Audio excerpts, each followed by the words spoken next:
Just imagine, आपको अगर मैं बोलूँ कि आप जिस रूम में बैठे हुए हो उसकी ऑल साइड्स का जो मेज़रमेंट है, उसकी ऑल वॉल्स का जो मेज़रमेंट है वो इक्वल है, ठीक है, और वो मेज़रमेंट आपको 5 मीटर का गिवन है, यानी कि उसका आप वर्टिकली मेज़र करोगे वॉल्स का तो भी आपका 5 मीटर होगा एंड हॉरिजॉन्टली चेक करोगे तो वो भी 5 मीटर का होगा। अब आपको मैं इस पर पूछ रही हूँ कि आपको इस रूम का पैरामीटर बताना है कि कितना होगा। क्या आप बता पाओगे? नहीं? तो समझते हैं कैसे।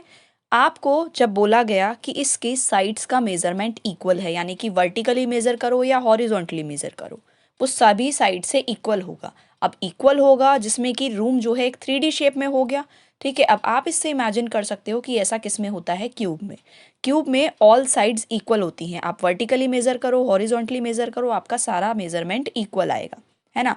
अब आपको क्या करना है, इसमें पहले आपको काउंट करना है कि इसमें टोटल साइड्स कितनी है, टोटल एजेस कितनी है। आपको पता होगा कि क्यूब में 12 एजेस होती हैं। कैसे? 1 2 3 एंड 4। हमने एक फेस का काउंट किया तो हमें 4 मिल गया। अब सिमिलरली ये फ्रंट फेस था, अब बैक फेस का आप काउंट करोगे तो आपको वहां पर भी 4 मिलेगा। लेफ्ट एंड राइट का चेक करोगे तो आपको 2 मिलेंगे। क्यों? क्योंकि आपने जो ये वर्टिकली वाला था, अगर ये राइट साइड का मैं देखूँ तो ये वर्टिकली जो पोर्शन था आपने ऑलरेडी फ्रंट एंड बैक में काउंट कर लिया है, तो अब यहाँ पर आप सिर्फ टॉप एंड बॉटम काउंट करोगे।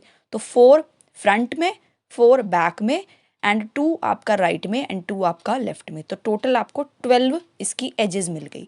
अब 12 एजेस हैं तो उन्हीं को आपको मल्टीप्लाई करना है किसके साथ, यानी कि इसकी जो साइड्स होंगी उसके साथ आप मल्टीप्लाई करोगे, और यही आपका इसका फॉर्मूला होता है कि आपको जब क्यूब शेप की कोई भी ऑब्जेक्ट या कोई भी इस तरीके की कंडीशन, जैसे कि मैंने रूम का एग्जांपल लेते हुए आपको समझाया, ऐसा कोई भी क्वेश्चन अगर आपको दिया गया तो आप उसमें सिंपली उसका पैरामीटर निकालने के लिए क्या करोगे, उसकी एजेस काउंट करोगे।